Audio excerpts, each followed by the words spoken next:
তখন আমি এরকম কোরআনের অসংখ্য পৃষ্ঠা পুড়িয়ে তাদের সাথে একাত্মতা পোষণ করব। কারণ এই বই আমি আমার টাকা দিয়ে কিনেছি এবং এই বইয়ের প্রতি আমার কোনো সম্মান নেই। এই বইয়ের যে লেখক সে কুখ্যাত মরুড ডাকাত, মহা উন্মাদ, তার প্রতি আমার কোনো শ্রদ্ধা নেই। আমি তার বই ছিঁড়বো এবং পোড়াবো।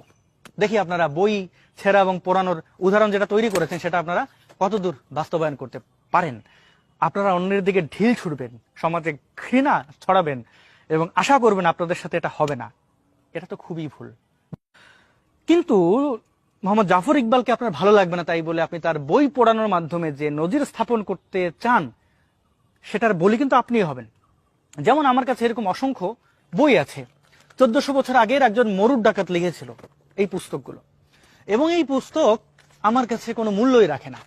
এবার আমি আপনাদের ঘোষণা করতে চাই যে আগামী 27 আগস্ট যখন তারা ডক্টর মোহাম্মদ জাফর ইকবালের বই পড়াবে তখন